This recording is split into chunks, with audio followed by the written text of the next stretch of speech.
Assalamualaikum warahmatullahi wabarakatuh. Perkenalkan, nama saya Lira Virginindia, program studi Akuntansi Syariah semester 5 Universitas Islam Negeri Palopom. Baik, langsung saja di sini saya akan melanjutkan materi dari mata kuliah pengauditan organisasi syariah. Di sini saya ditugaskan untuk membuat video mengenai pemaparan kasus tentang Arthur Andersen dan Enron.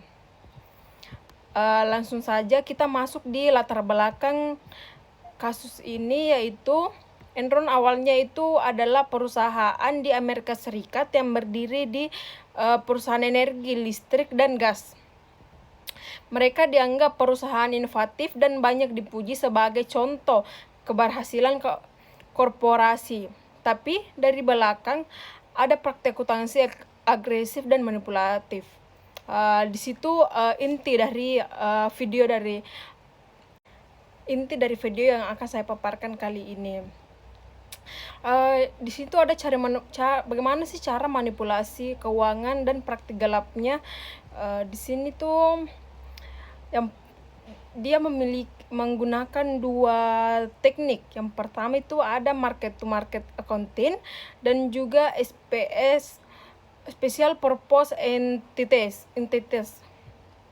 Yang pertama itu market to market accounting, yang dimana artinya itu biasanya pendapatan baru diakui ketika barang atau jasa telah diserahkan dan secara nyata diperoleh. Yang dimana maksudnya itu saat transaksi sudah benar-benar terjadi baru kita mengatakan itu pendapatan. Tapi Enron menggunakan market to market. Mereka menghitung laba di awal kontrak berdasarkan proyeksi masa depan. Jadi mereka bisa mengakui laba besar meskipun realisasinya belum ada atau belum pasti. Terus yang kedua itu ada special purpose entitas, yang dimana ada perusahaan khusus. Artinya itu mereka membuat entitas terpisah atau perusahaan lepas yang menyimpan aset bermasalah, utang atau kewajiban yang tidak ingin mereka tampilkan di neraca utama. Dengan begitu, neraca Enron tampak lebih sehat. Utang tersembunyi atau dipindahkan ke SPA, laporan utama Enron menjadi lebih ringan. Padahal aslinya itu tidak sesuai dengan yang mereka laporkan. Selanjutnya ada juga mereka juga menggunakan manipulasi arus kas dan utang tersembunyi. Enron menyembunyikan kewajibannya atau utang besar agar neracanya kelihatan bersih. Mereka juga memindahkan beban atau risiko ke entitas lepas agar laporan keuangan publik tidak diperlihatkan masalah aslinya.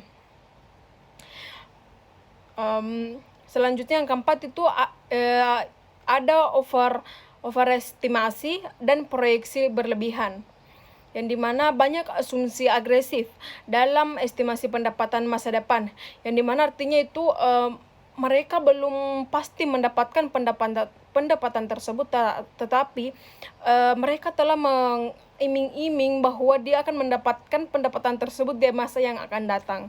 Dia melebih-lebihkan pendapatan yang akan mereka dapatkan di masa yang akan datang sebelum pendapatan itu terjadi.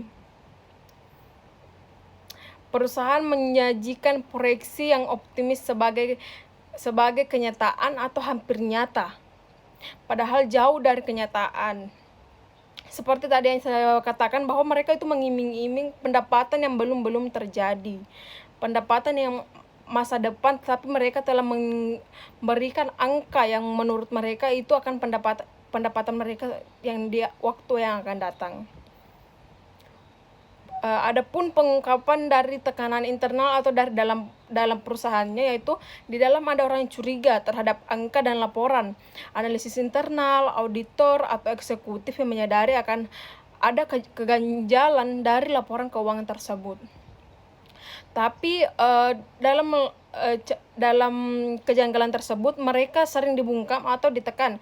Akhirnya ketika tekanan eksternal, investor, analisis media meningkat, kebohongan mulai runtuh. setelah beberapa saat kemudian runtuhnya Enron dan paparnya skandal ke publik. Pada saat itu, saat banyak pihak mulai meneliti laporan keuangan Enron, utang tersembunyi dan perhitungan pendapatan palsu mulai terungkap, yang dimana nilai saham Enron yang tadinya tinggi anjlok drastis. Investor panik, kredit macet, kepercayaan pasar hilang. Enron akhirnya dinyatakan bangkrut.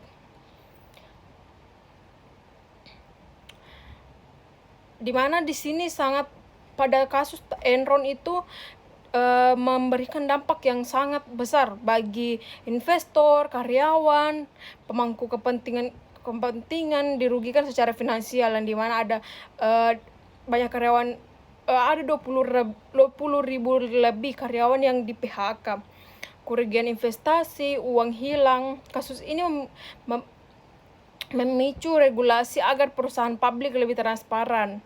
Misalnya pada saat itu Amerika Serikat muncul Sarbanes-Oxley Act untuk memperketat pengawasan audit dan laporan keuangan. Skandal Enron jadi studi kasus klasik dalam bisnis akuntan dan pengawasan korporat. Itulah tadi yang dapat saya paparkan mengenai kasus Enron.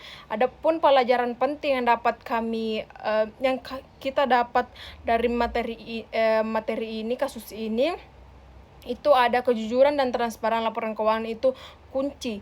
Jangan sampai angka dijadikan alat manipulasi. Audit independen yang kuat dan pengawasan eksternal yang sangat penting. Manajemen dan eksklusif perlu. Dan juga investor dan publik itu harus lebih kritis terhadap perusahaan yang memiliki laporan keuangan yang sangat terhadap angka yang terlalu bagus untuk dipercaya, sehingga mengurangi manipulasi dari laporan keuangan tersebut. Itulah tadi yang dapat saya paparkan mengenai kasus Arthur Andersen dan Enron. Kurang dan lebihnya mohon dimaafkan. Wabillahi taufiq wal hidayah. Wassalamualaikum warahmatullahi wabarakatuh.